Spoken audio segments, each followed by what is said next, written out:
Welcome, my constant reader friends. I'm Tad, and this is Tad Reads Books and Stuff. Well, today I'm going to be doing my top 10, 14 favorite novels that I read in 2022. Oh, these videos always give me a little stress because it's just hard for me to say, oh, this one's number 9 and this one's number 8. But I'm going to put them in some type of order. The reason that I did 14 is because when I went through my Goodreads, I do have a Goodreads channel. However, I don't do any reviews on there. I don't, do anything except use it as like a diary to keep track of the books that I've read over the year. I do give it a star rating, but it's only 1 through 5 on Goodreads. But, it just gives me an idea. It kind of reminds me of what I read through the year. And I can look back and if I forget, sometimes, you're getting old. But anyways, so that's what we're going to do. We're going to do the top rated. I rated 14 of them this year as 5 stars. So those are going to be the 14 that we go through. But first, let me get some numbers out of the way and let me get, a reading update. I did finally finish Crooked Kingdom. Yes, I did finally. We'll be doing a separate video for this, so look forward for that. Finally, Crooked Kingdom done. I am currently, this is Persepolis Rising, and of course this is book 7 in the Expanse series. And I'm already through, I'm on chapter 15, 160 pages into book 7, so that's going pretty good. You all know I'm doing my Stephen King short story compilation project for the year, and I'm a good ways through this so far. Night Shift. I'm 176 pages. That's over halfway through the book, so we'll be getting that finished pretty soon. Also, I am keeping track of this. I have an Instagram channel now. You can find me on Instagram, and I'll put that link below. I also, of course, have a Discord channel where people are, just making comments about this as we go. It's not huge yet, but who knows? So I'm doing updates on that on Discord, and both those links, of course, will be in my comments below. That's going well. Saga. So we took a week off of Saga. I'm doing this as a buddy read with Graz on his channel, the GKBC. And so next week, we are going to be going through issues 7 through 12. So look for a special video on that. If you watched the last one, we did 1 through 6, and we both really enjoyed it a lot. You have to watch both our channels to see the take on it. But we're going to be moving on with this next week. So that's cool. All right, that's out of the way. Let's get into my top 10 or 14 novels that I read in 2022. And you know how I like the numbers, so let's get some numbers out of the way. First, Goodreads says I read 81 books this past year. Actually, a little bit less than the year before that. I think I read 88. But I log everything that I read in Goodreads if I can, if it's available on Goodreads. So even if it's a comic book compilation or a single issue of a comic book, or even some podcasts that are story based, or fiction, nonfiction, whatever. If I read it and it's in Goodreads, I log it. So there's 81. Take it or leave it. The cool thing is, it says I read 28,922 pages last year for an average. That's an average of 79 pages a day. I'll tell you, nah, I do not read 79 pages a day. That's crazy. I'm lucky if I do 50 or 60 a day. I do, but then again, I do read comic books, which can go faster. Some days I don't read anything. But then some days, if it's a weekend and I don't have anything planned, I can read a couple hundred pages, in a day. I'm not a fast reader, but 79 pages. That kind of surprised me. I don't know. That just seems high to me. Anyways, that's what it says. A cool stat is the shortest book that I read. The shortest book that I read came in at 24 pages, and it was Charlie the Choo Choo. Yes, it says by Burl Evans, but we all know it's Stephen King, and you know it's a book in the Dark Tower series. So 24 pages. That was my shortest book that I read this year. My longest book was Two Green Angel Tower by Tad Williams. Now, this book came in at 1,083 pages, but that's the original publishing was like that. As they did some other publishings of that book, they did break it into 2 novels. So a lot of people may find it as a 2-part novel, but mine is an original, and it's 1,083 pages. That's a long book, but I'm not showing it to you because it may be in my stack of 14 best that I read for the year. So if you look at my average length of pages in a novel, it was 357 pages. That's awesome. I would tell you, since I've been reading books a long time, that's my comfort zone. I love books that are between like 350 360 pages. I think all books should be that length. I'm kidding, but yeah, that's pretty cool that was the average. I like that. My average rating on Goodreads that I rated was 3.6. Yeah, I mean, if a book is entertaining and I enjoyed it, you know, it's a normal, I don't know what I shouldn't use that word normal, but if it's a normal book, I'm going to give it 3 stars. If it's better than normal, you know, really good, I'll give it 4 stars. But it's kind of rare that I give 5 stars. Apparently this year I did 14 books in the year that I gave 5 stars to, for whatever reason. Sometimes it may just be an emotional reason. It just got me at the right time, or the subject hit me right for whatever reason. Sometimes I do give 5 stars. So anyways, let's get into it. All right. So number 14, let me tell you, 14. I have trouble, you know, ranking books.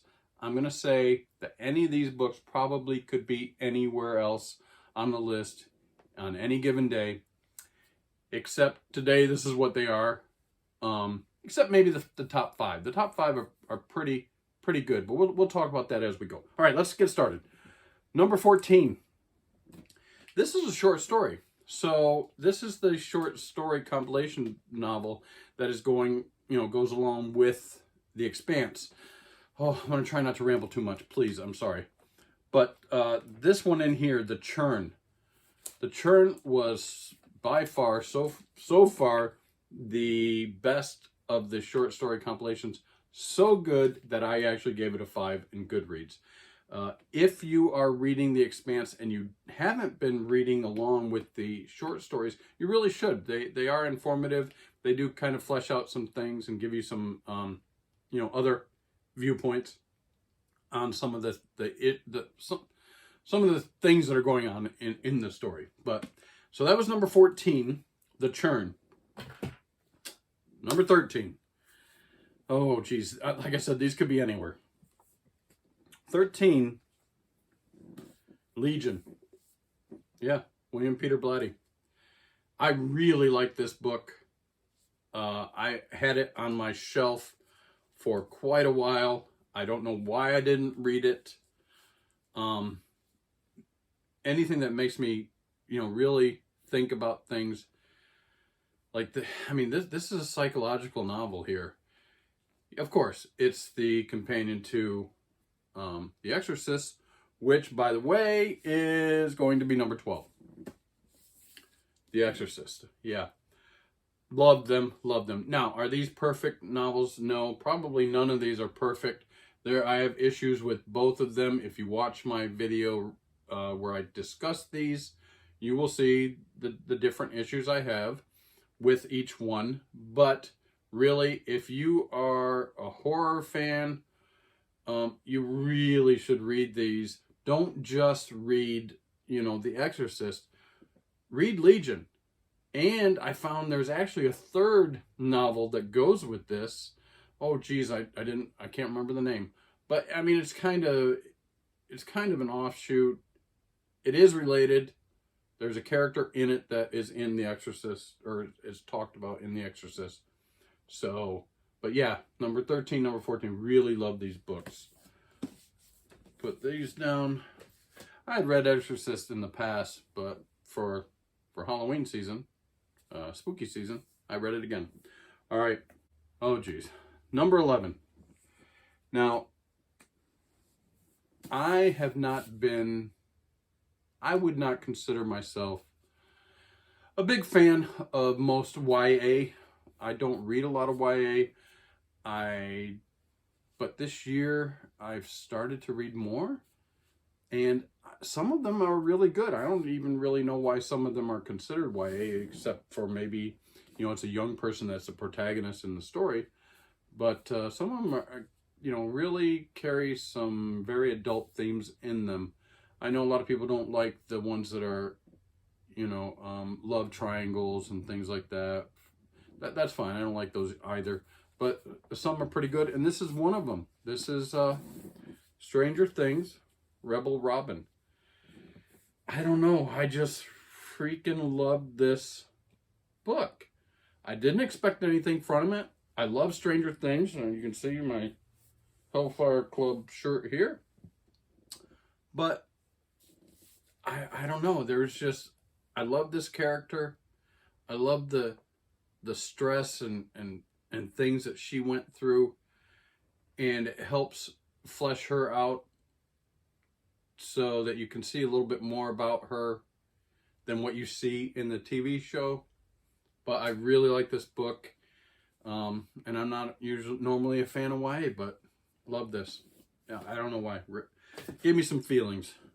All right, Rebel Robin. Oh, and my next one. So what are we at? 14, 13, 12, 11. All right, number 10.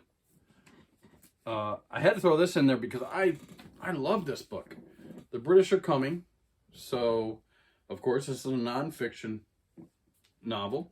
Rick Atkinson, really good historical writer. And this is, of course, about the Revolutionary War, or the War for Independence, of course. And one of my favorite subjects to read if I'm reading about, wars or military history. I know most people, the big ones are World War II and the Civil War, which I read a lot of, but I really like reading about the Revolutionary War. And this was a great book if you're into any type of nonfiction, war history, just American history. This is very interesting. I really like this. Rick Atkinson. Okay, next. Number 9. Yeah. Again, not a perfect book by any means. If you watch my, discussion of this book, you'll see there were a lot of things I didn't like about this book, but overall, I really enjoyed it. Malice by John Gwynne. I was so excited to read this. I had seen, a lot of booktubers talking about how great this is and stuff. This, of course, is book 1 in the Faithful and the Fallen series by John Gwynne. And so I was very excited to read this new author that I hadn't read before in this new world. And I really liked this. It was just, it didn't let me down. Sometimes I get excited about reading a new novel, new author or something, for me anyways. And I start reading and it kind of lets me down. This didn't. It was cool world building, cool character building. Not perfect by any means. Is his first novel, but great job. Really got into this world, and I really want to move on with some of his newer novels, his newer trilogy that he has out. But really love this. So, John Gwynne, Malice. Okay, number 8. Number 8. I'd watched some of this author. He's got some shows out, and I had read Lock and Key. But this is Joe Hill. I haven't read anything else other than, and not even the whole thing of Lock and Key. I've just read a couple issues, and I watched the TV series, which I enjoyed. But this is the graphic novel collection. And you can go back and look at my video on this where I talk about this. Really, really good. There's the Cape, Thumbprint, Kodiak, and Wraith in here. The artwork is really good in this. I enjoyed that. But the story writing is really, really good. And I'm very interested in reading a lot more of Joe Hill. I did watch the TV series for Nosferatu. Haven't read any of that. I haven't seen Horns or anything like that. But I think this year I'm going to read a lot more Joe Hill. This I really liked. So there you go. All right, so that's 14 through 8. Now we're going to go to 7 through 1. These are a little bit more in line probably with how I felt. But let's just keep going. Number 7. Star Wars. So this is Thrawn Ascendancy. This is Chaos Rising. This is a trilogy written by Timothy Zahn. I really like Timothy Zahn, especially his Star Wars writing. I've been reading Timothy Zahn for many years, and he always does a great job with the Star Wars universe. Of course, he's probably the preeminent, knowledgeable, what would I want to say, person for Thrawn. His Thrawn books are great. This is kind of an origin story for Thrawn, this trilogy. So I think if you are a Star Wars fan, really you should read this trilogy. Again, it's Timothy Zahn, great writer. I just like his flow. I like his storytelling. And he really makes you fall in love with Thrawn, even if you think he's a bad guy. I think after you read this trilogy, you'll love him. All right, so that was number 7. Let's make another stack here, Dad. All right, number 7. This book is cool too. It's got, the blue edges, because of course Thrawn is blue. But all right, number 7. Number 6. This one is I've got a little caveat here because this is really a series. This is the first series in the Dark Tower comic book. Now there's 3 series of these books. This is the first one. And so we have, let me just set this down. We have, number 1 was The Gunslinger Born. Really cool books. These are all hardcover. You can get them, they're collections. The second one is The Long Road Home. I hope you can see these, not too much glare. The third one was Treachery. Yeah, the artwork is amazing in these. And it's Dark Tower. The storytelling is great. The Fall of Gilead. Really nice. And then the last in the first series is Battle of Jericho Hill. These are really, really well done. Nice books to have in your collection. Even if you're not a comic book reader, I really think you should read these. They're really good. If you're a Stephen King fan at all, you probably should read them. And even if you're not a Stephen King fan, but maybe you're a Dark Tower fan, that's fine. You should read these. They really are amazing. I haven't read the Dark Tower series in quite some time. And just reading these reminded me of how good that series actually is. So, and just a fun way to experience the Dark Tower stories if you're interested at all. This is really, it really was good. Number 6. So I put them all together as number 6 because I rated them all as 5 stars in my Goodreads. Number 5. So here's where we're getting down to, these really are probably the closest to being in order. Number 5 is, this is why I didn't show it earlier, 2 Green Angel Tower by Tad Williams. Y'all know I love Tad Williams. I have everything from him. We're going to be going into the next trilogy. You know, a trilogy for Tad is usually 4 books. Since this was, you know, divided into 2 books. Huge book, but great story. I love me some Tad Williams. This is probably the 3rd or 4th time that I've read this novel, so it had to be on there. I was going to do a caveat and just say, you know, just show this first. But yeah, I mean, it's still some of my favorite ever. So 2 Green Angel Tower by Tad Williams. Next, number 4.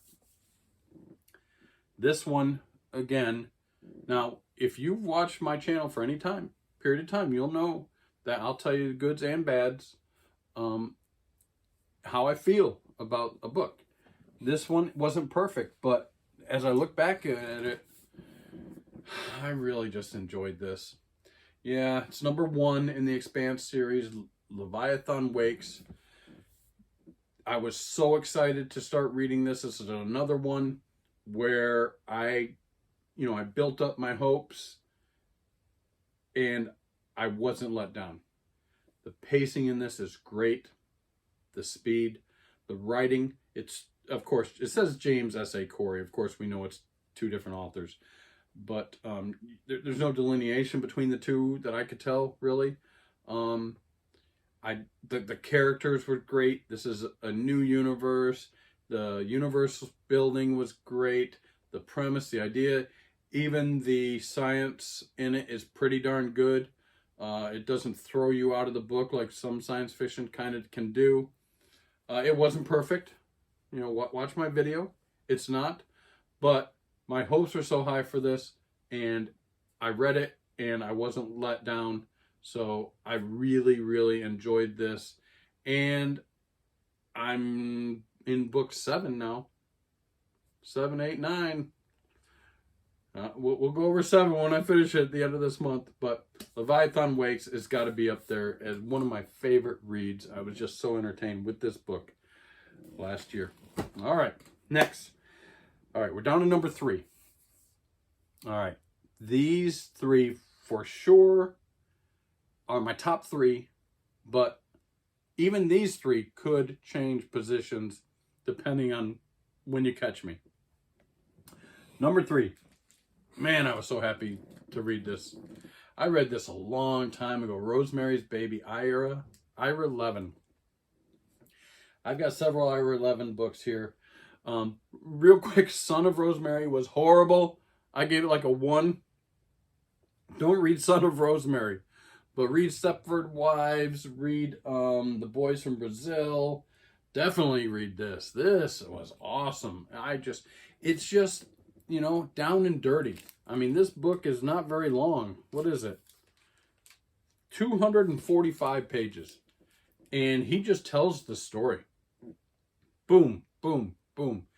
Characterization, setting, suspense, horror, you know, creepiness, the building.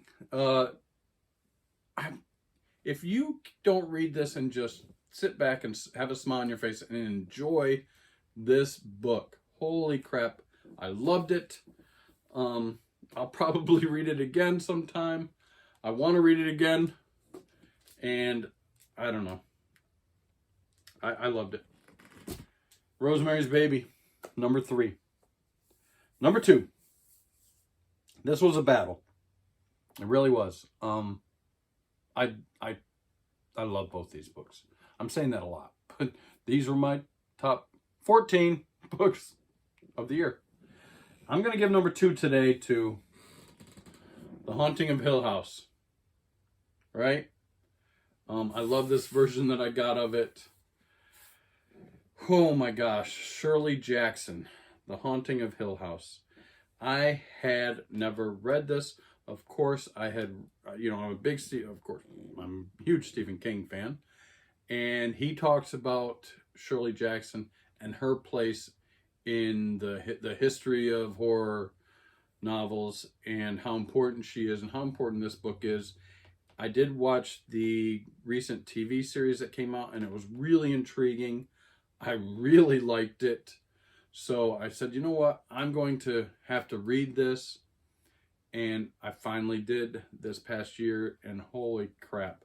Just like Rosemary's Baby. Not a long book, but just a ride into how you can be put in a situation where you probably shouldn't have been put in to begin with because of your mental status. And it just gets worse and worse and kind of just drives you insane.